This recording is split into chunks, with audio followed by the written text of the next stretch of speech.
All this week, we are celebrating America's 250th birthday with a special look at Minnesota's history.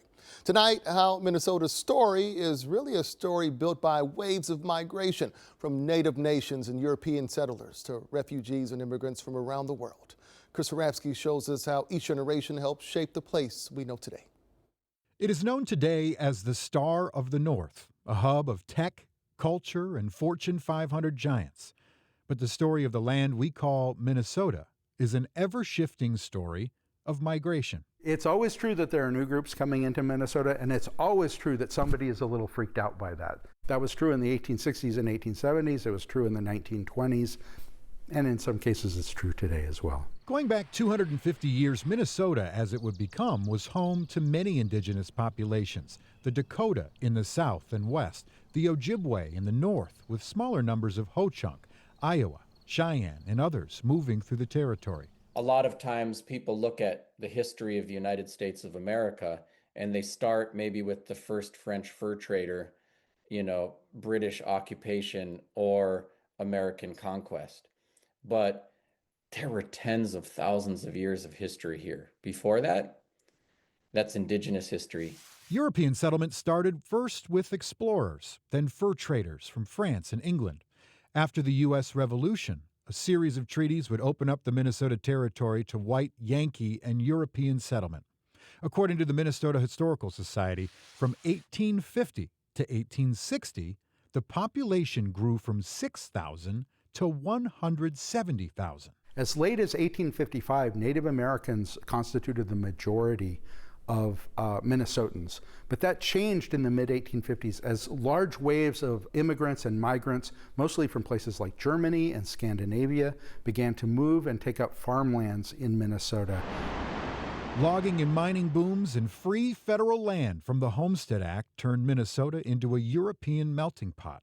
Chinese immigrants traded racism from the West Coast for the cold of the upper Midwest. Liang Mei-sin, who escaped a brothel in San Francisco, is documented as the first Chinese-born woman to reside in Minnesota.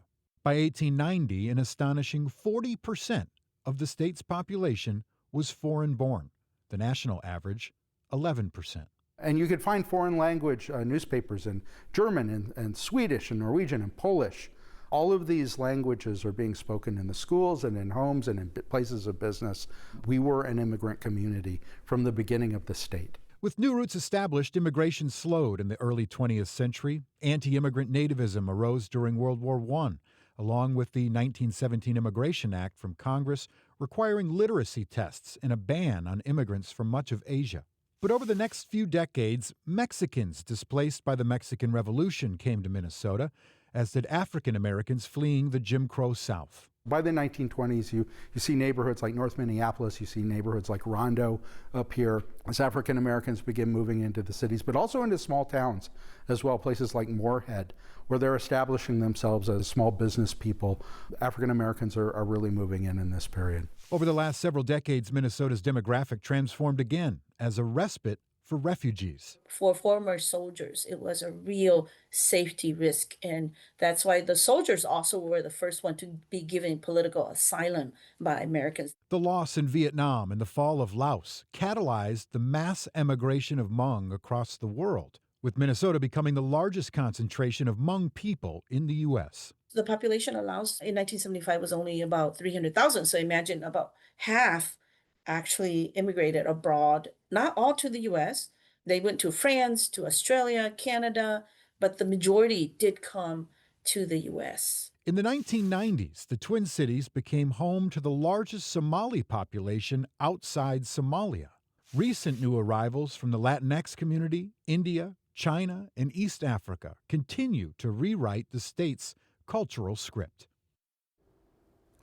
And if you missed any of Chris's series this week, we have full Minnesota 250 special airing tomorrow night at 6:30. You can also stream it right now on our app.